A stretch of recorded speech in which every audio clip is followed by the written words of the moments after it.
Alright guys, today we're going to be talking about my early 80s Aria Pro 2. This is the Urchin U-100. Very, very well made guitars. Some of the best made guitars that I've seen actually. And I mean, I've got custom shops, I've got handmade guitars, from scratch. I've got plenty of Fenders, you name it, I've played it, I've checked it out. One of the ones that I like the most is this guitar right here. I really do dig active electronics, and this one's got an amazing array of different sounds that you can get out of this guitar just by the onboard effects, so to speak. We'll start off with the woods. It has a maple, obviously, through body.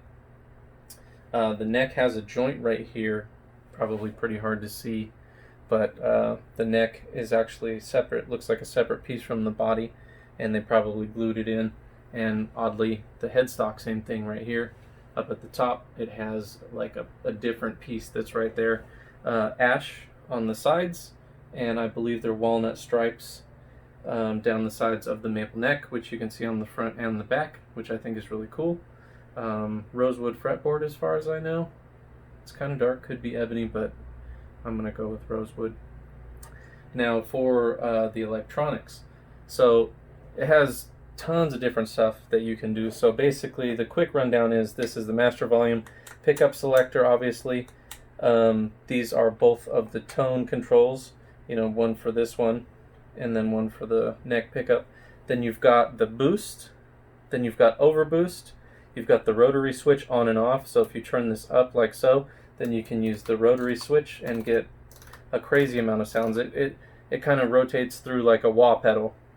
Turn it off and then you don't hear it anymore. Then you've got these three down here at the bottom, which these two are the coil taps for these pickups, and then this one is a in or out of phase switch, and that only works when you're running both pickups. So if you mess with that knob or switch rather while you're in a different position, it doesn't make any difference.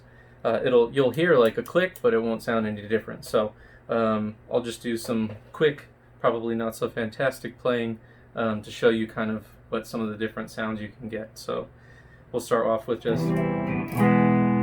so that's how it sounds just through the amp on the clean channel.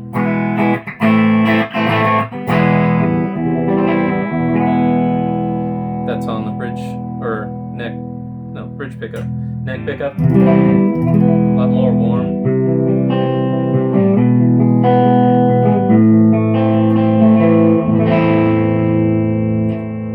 Then if for whatever reason you left your pedal at home, you can get a little bit of, oh yeah, I forgot about these. These are the volumes for the boost and the overboost. So I just leave them all the way up because if I want to use those, I want the maximum out of them. You could obviously set it up however you like. But if you want just a little bit of distortion, you hit the boost.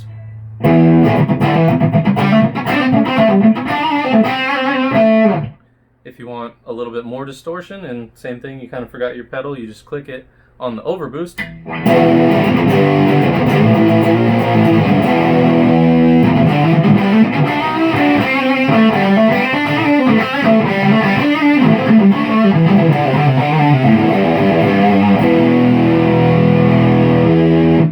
So that's with boost and overboost on. Both of the volumes are all the way up.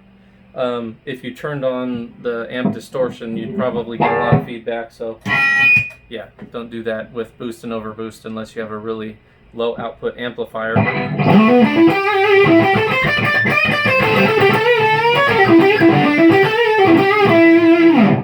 Then if you want to get some crazy different sounds, you can turn on your rotary switch. So boom, you turn that on. Now the rotary switch is on.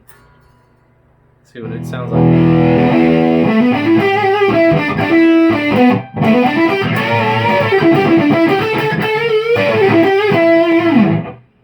Kind of sounds a little fuzzy. Second position.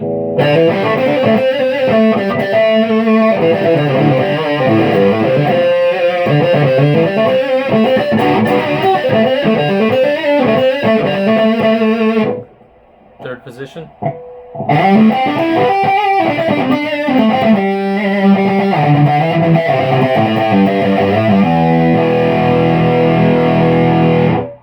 next one.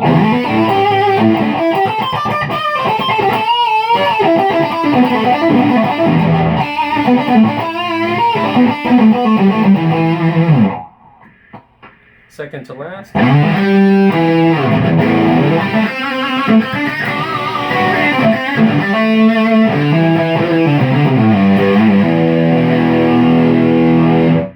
And the last position.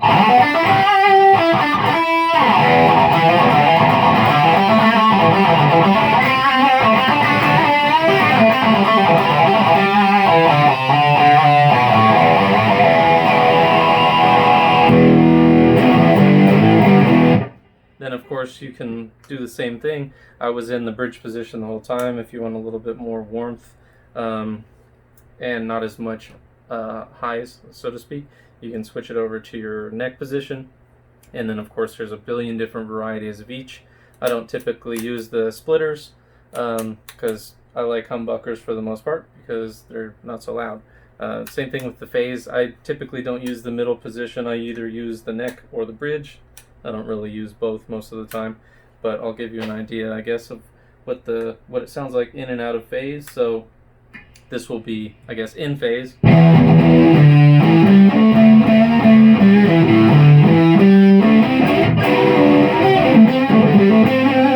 Then out of phase.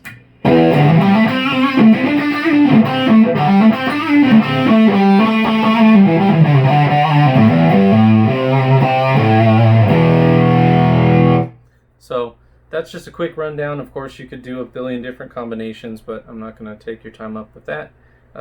Just in case you were curious about what all the different crazy knobs and stuff do on some of these guitars, because I know before I had one, I was like, oh man, that looks cool, but I have no idea what any of that crap does or why. So that'll kind of give you a quick rundown. Thank you.